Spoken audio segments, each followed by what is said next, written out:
So you want to own a laundromat. You picture a quiet storefront humming with washers. You collect coins from a locked box every week. You mostly just show up, empty the machines, and go home with a stack of cash. That's the mental picture almost everyone starts with. That picture was a lie. Roughly 4 in 10 small businesses fail within 5 years, and laundromats are sold at valuations that make almost no sense until you understand the real math behind them. Some sell for less than the price of the machines sitting inside them, while others sell for 4 times their annual profit.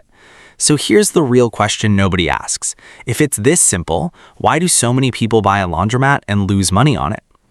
Start with the range. A tiny 6-machine coin laundry in a rural town can be bought for under $60,000. A large 4,000 square foot laundromat with 40 machines, an attendant, and a wash and fold counter can cost over $1 million to build from scratch. One owner walks away with $1,500 a month in profit. Another walks away with 6 figures a year. Same industry, same basic machines, completely different outcome. The gap between those two owners isn't luck. It's structure, how the costs stack up, and how the income actually flows in. So where does the money actually go? The first big number is the machines themselves. A single commercial washer costs $3,000 to $10,000. A dryer runs $2,000 to $6,000. A 30-machine laundromat can need $200,000 to $400,000 in equipment alone before a single customer walks in. Then there's rent. In a decent strip mall, that's $3,000 to $8,000 a month locked into a 10 or 20-year lease you can't easily walk away from. Utilities are the next shock.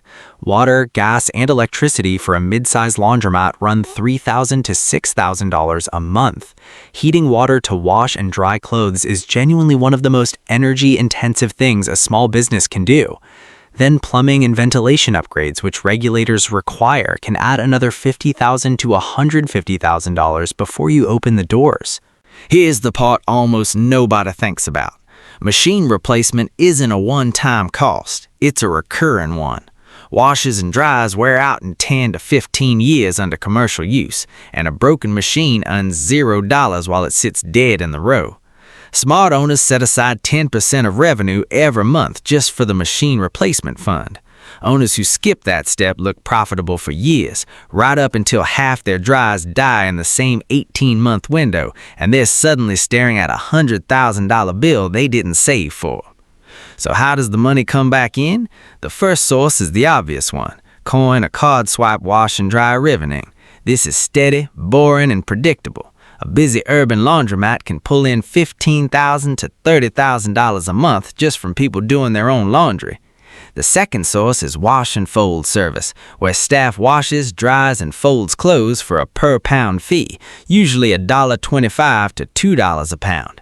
This stream is far more profitable per hour of labor, and it's the one that turned Dave Mans, who calls himself the laundromat millionaire, from a lineman with one rundown store into an owner whose 4 locations pulled in $1.8 million in revenue in a single year. The third source is commercial contracts: gyms, salons, Airbnbs, and small hotels that need bulk linens washed daily. This stream is less flashy but incredibly stable because it's built on repeat contracts instead of walk-in traffic. The fourth source, often overlooked, is the vending machines and change machines bolted to the wall. Small but almost pure profit since they need no extra labor. Now here's the twist almost nobody outside the industry knows. Most laundromat leases include a use clause that locks the location into being a laundromat and nothing else for the length of the lease, sometimes 15 or 20 years. That sounds restrictive, but it's actually a form of protection. It stops a landlord from opening a competing laundromat 2 doors down inside the same shopping center. It also means an existing laundromat with a long-term lease at a low locked-in rent is worth far more than the machines suggest, because a new owner in that same market today would pay double the rent to open next door.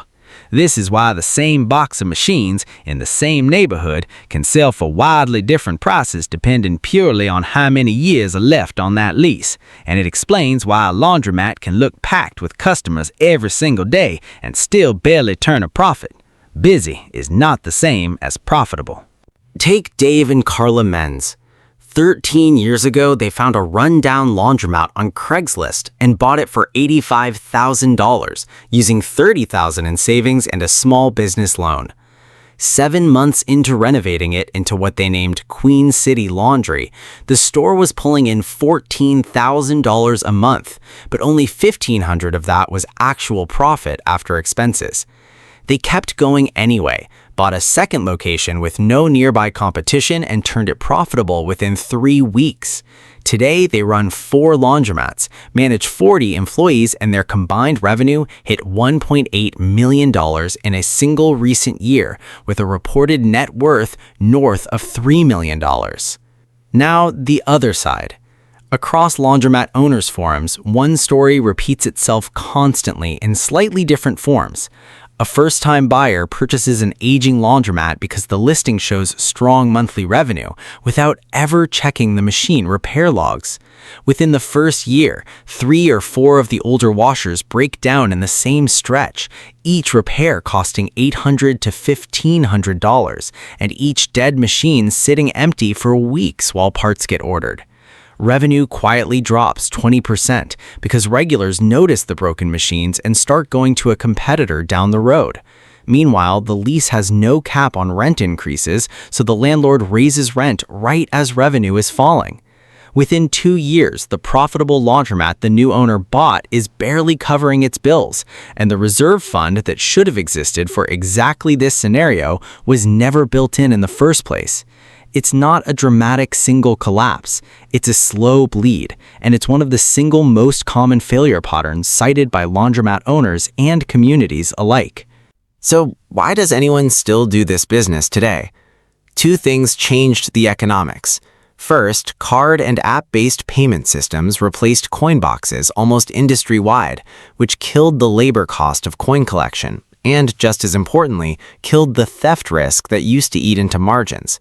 Second, a wave of institutional and semi-professional buyers, not mom-and-pop operators, started treating laundromats the way people treat rental real estate, buying multiple locations, financing equipment through suppliers instead of cash, and running wash and fold as the real profit engine instead of a side hustle. That single shift from family runs one store to operator runs a small portfolio is why the opening lie stopped being entirely a lie for the owners who adopted and stayed exactly as true as ever for the ones who didn't. Let's build one hypothetical owner and run their year twice. Say they buy a mid-sized laundromat for $250,000, financing half of it. In the optimistic year, foot traffic stays steady. Wash and fold grows to 30% of revenue, no major equipment failures happen, and the landlord holds rent flat. Total revenue, $220,000.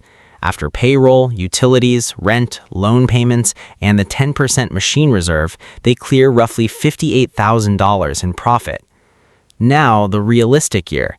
2 dryers fail in the same quarter, costing $4,000 combined. A new laundromat opens 6 blocks away and pulls 10% of walk-in traffic. The landlord raises rent by $400 a month at renewal.